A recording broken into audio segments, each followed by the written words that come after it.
ఇవ్వడాన్ని మేము స్వాగతిస్తూ ఉన్నాం. ఎన్నికల సందర్భంగా వారు ఏదైతే వాగ్దానం చేశారో ఆ వాగ్దానం మేరకు పట్టణాల్లో 2 సెంట్లు, గ్రామీణ ప్రాంతాల్లో 3 సెంట్లు ఇవ్వడానికి ప్రభుత్వం ముందుకు వచ్చినందుకు ధన్యవాదాలు.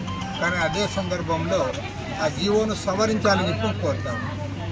ఎవరైతే గతంలో సెంటున్నర తీసుకున్నారో వాళ్ళందరికీ కూడా అర్హత లేదు అంటే మీరు ఇచ్చి కూడా ఉపయోగం లేదని నేను చెప్తాను. ఎందుకంటే జగన్మోహన్ రెడ్డి గారు ముఖ్యమంత్రిగా ఉన్నప్పుడు దాదాపు 32 లక్షల కుటుంబాలకు ఆ రోజు అవుట్ సైడ్స్ ఇవ్వడం జరిగింది.